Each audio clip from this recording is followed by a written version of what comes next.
2016 চনৰ কংগ্ৰেছ দলৰ বিহালীৰ মনোনীত প্ৰাৰ্থী ৰূপক শৰ্মাদেৱে অলপতে তেওঁ বিজেপিত জইন কৰিছে আৰু বিজেপিত তেওঁ জইন কৰি আমাৰ বৰ্তমানৰ শোণিতপুৰ লোকসভা সমষ্টিৰ প্ৰাৰ্থী প্ৰেমলাল গঞ্জু ডাঙৰীয়াৰ বিপক্ষে তেওঁ বহু মন্তব্য কৰিছে।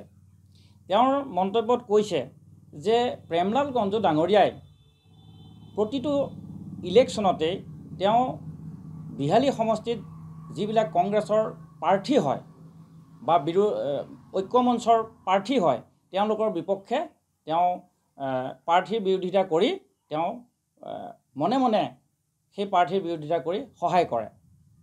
গতিকে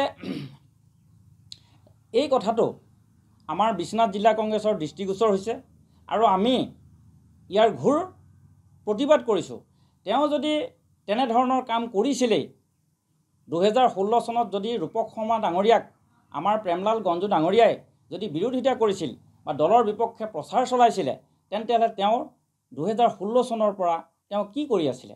তেওঁতো APCCত আমাৰ পাৰ্টিৰ ফৰাম আছে, তাত তেওঁ কমপ্লেইন কৰিব পাৰিলেহেঁতেন আৰু পাৰ্টিৰ আমাৰ কংগ্ৰেছ দলে তেতিয়া প্ৰেমলাল গঞ্জু ডাঙৰীয়াৰ বিপক্ষে তদন্ত কৰিলেহেঁতেন আৰু তেওঁৰ ওপৰত উচিত শাস্তি ব্যৱস্থা ল'লে।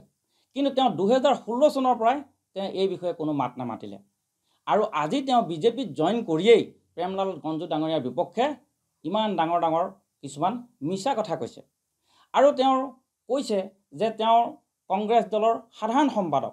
কিন্তু ভূপেন বৰা ডাঙৰীয়া যেতিয়াৰ পৰাই কংগ্ৰেছত সভাপতি হৈছে তেওঁ আমাৰ দলৰ প্ৰাথমিক সদস্য পদতো নাই আৰু তেওঁ প্ৰায় 3 বছৰমান ধৰি পেলাই দলৰ কোনো কাম কাজত তেওঁ জড়িত নাই।